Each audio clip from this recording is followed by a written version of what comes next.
miaravantsika rehetra ary namako malala amin'n'ity fionantsika ity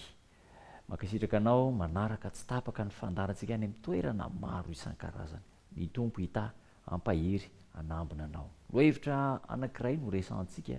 dia ilay atao hoe fanorenana azo antoka ao amin'ny Koritiana voalohany toko 7:1-12 hatramin'ny 7:10 lavalava kely Koritiana voalohany toko 7:1-12 hatramin'ny 7:10 manao hoe fa tsy misy mahay manao fanorenana hafa afa-tsy izay natao dia Jesosy Kristy ary raha misy mandrafitra volamena na volafotsy na vato tsara na hazo na bozaka na mololo eo ambonin'ny fanorenana dia aseho avokoa ny asan'ny olona rehetra fa ny andro dia ampiseho azy satria aseho amin'ny afo izany andro izany ka dia oza antoetra amin'ny afo ny asan'ny olona rehetra oza antoetra tsy misy mahay manao fanorenana hafa afa-tsy eo amin'i Jesosy Kristy ny olombelona tsiraray avy nandalo teto amin'ity tany ity andalo ny fitsaran'Andriamanitra avokoa ka ho hita eo avokoa ny toetra antsika rehetra ho tsaraina ny toetra antsika ny asantsika ny fomba fiainantsika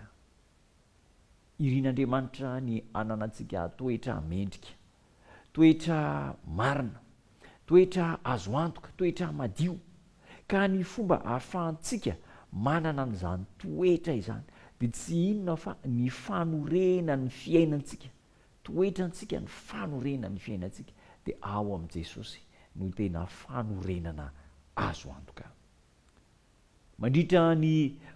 androm-pahasoavana izay iainantsika ankehitriny zao ntsika miaina zao manko dia androm-pahasoavana ity afatra ampitaina amintsika ity ampitaina aminao ampitaiko aminao dia zao androm-pahasoavana ho ahy androm-pahasoavana ho anao mba hahafahanao mandinika ny fiainanao ka mamboly ny toetranao eo amin'i Kristy ilay fanorenana azo antoka ka mandritra ny androm-pahasoavana izay omena lalovantsika eto an-tany dia samy manorina ny toetrantsika avokoa isika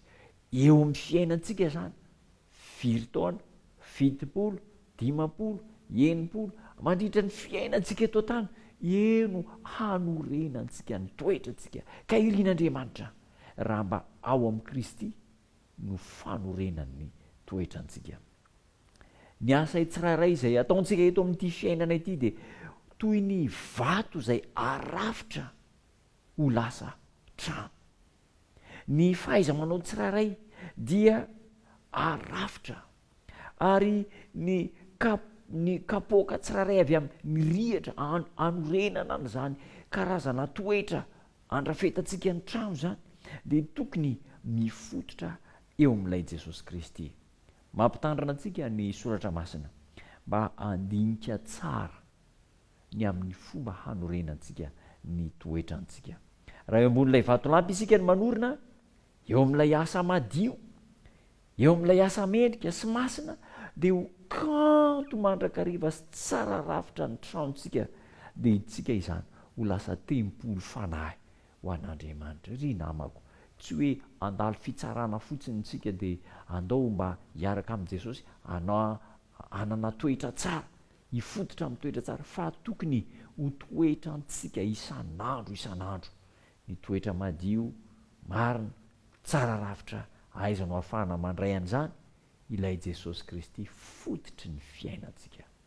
ho tanteraka aminao zany ary ho zany ny fanapa-kevitra raisinao amin'izao fionantsika izao dia hiaraka hivavaka isika sotra tombo tsara fa mampahafantatra mampantsiahy ianao fa andalo fitsarana izay ka ianao Jesosy no fototry ny toetra tsirairay avy ome hoe izay angalana ny tsiron'ny tany any aminao ka izany tsiro any aminao zany no hampitombo hampivelatra ny fiainanay da io ny tsirairay manaraka ny fandakana amin'ny anaranao Jesosy Tompo amen